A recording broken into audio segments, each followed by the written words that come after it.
What's going on, guys? It's Greg here. Just wanted to do a quick video about survival concepts and some important concepts that you should know. The two most important concepts are the rule of threes and then willpower. You could survive any situation if you know these two concepts and you try to practice them and keep them in the back of your mind when you're in any type of situation. So the rule of threes is basically that you have 3 seconds to react. You have 3 minutes without air.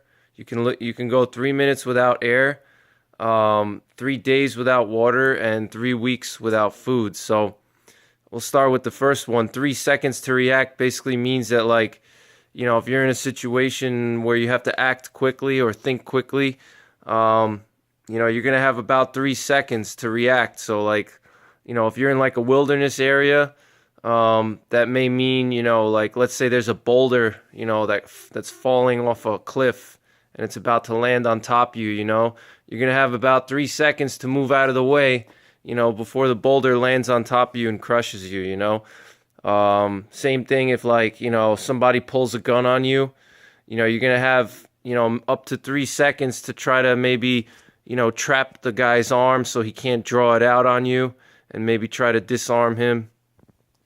And then moving on to, 3 minutes without air. That should be pretty obvious. Most people on average can hold their breath about a minute or two. It's good to train yourself to see how long you can hold your breath, but I know there may be some Olympic swimmers and some world record holders. They can hold their breath for, like, crazy amounts of time. I think like 15 minutes or something like that. I don't know, or 5 minutes. I can't remember, but 3 minutes without air. So, obviously you're going to drown after 3 minutes if you're in a confined space and there's no oxygen, 3 minutes without air. Then you got 3 days without water. But the thing to remember about the 3 days without water is that, after about, half a day to a day without water, you're going to start to get weak, and it's going to be much harder for you to carry out any type of survival tasks that you have to do, whether it's, building fires, gathering food, or looking for water, purifying water, building shelters, self-defense. Your performance is going to go down drastically if you don't have water. That first day, after like 12 hours, you're going to start to feel, dehydrated. And then once you pass the 1 day mark without any water, after you hit like 24 hours without water, you're going to start to feel pretty bad.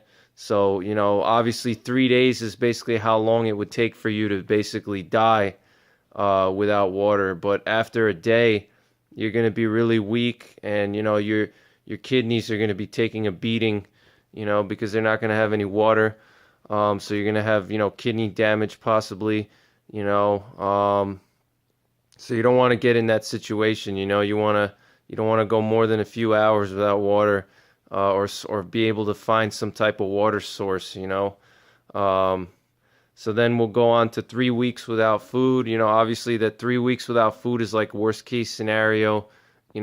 After, like, I mean, I don't have to tell you guys, but after like 2 or 3 days without food, or even a day without food, you're going to start to get weak. Your all the hormonal systems in your body are dependent on certain nutrients and macronutrients and micronutrients to function.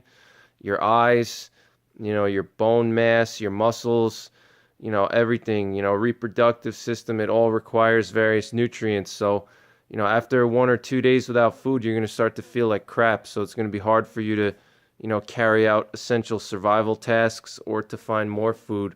So you want to try not to get into that kind of a position if it's avoidable. So that's basically just the rule of threes. And then the next one is willpower. So willpower basically, one quick thing to remember is that the will to survive beats the skills to survive. So basically what that is, if you have a very strong willpower, but you have limited skills, your chances of survival are higher than somebody who has a lot of skills, but very little willpower. Willpower is probably 80% of survival. Survival, self-defense, any type of situation where your life is at risk.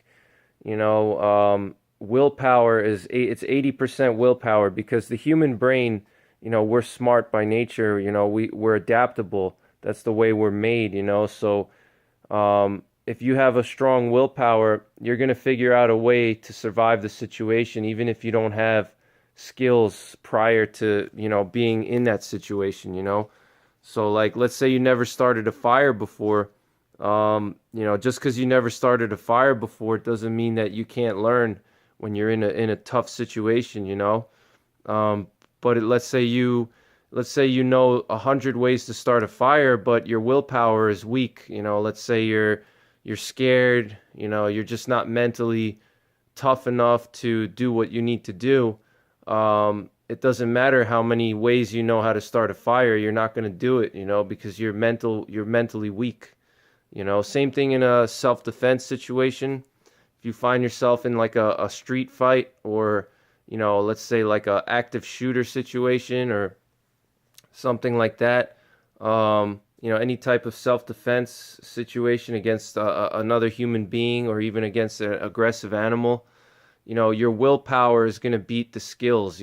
So somebody could, let's say, fight you, and they may know like they may have like 7 black belts, and you may have no black belt. You may just know a little bit of boxing, or you may not even know anything at all. But if your willpower is stronger than theirs, they may have a lot more skills than you, but it doesn't necessarily mean that they're going to automatically beat you.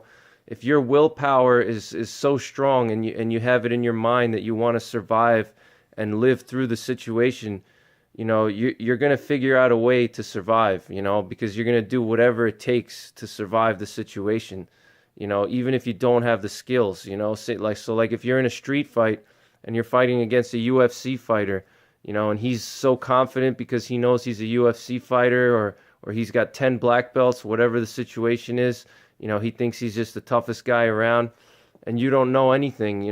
But if your willpower is so strong, and you know that you have to survive that situation, and you want to come home to see your family, your kids, you're going to do whatever it takes to win. If it means ripping his ears off, biting him, whatever, gouging eyes, whatever you got to do, going for the balls, whatever you got to do, you're going to find a way to survive. Same thing if you're attacked by an animal. It's been well documented. You could look it up on the news. It's well documented situations where people were in extreme situations, and they were able to survive because of the willpower, not because of their skills or physical attributes. I mean, there was like cases where women were able to deadlift a car and pick it up off of their child that was crushed under a car. How is it possible that a woman could do something that most men can't do? The strongest men in the world can't even do that. Or very few. So the willpower always beats the skills. So the will to survive beats the skills to survive. Now, that doesn't mean that you can't have skills and you shouldn't learn skills. That's not what I'm saying. I'm not saying that skills are not important. Skills are obviously ideal. But if you only have skills and your willpower is weak, those skills are not going to do anything for you. You might as well not even have them at all.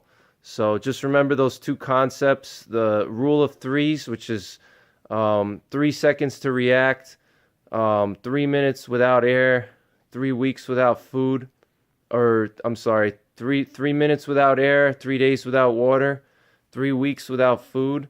And then, remember, the will to survive always beats the skills to survive. All right, guys. I'll see you soon. Take care. God bless.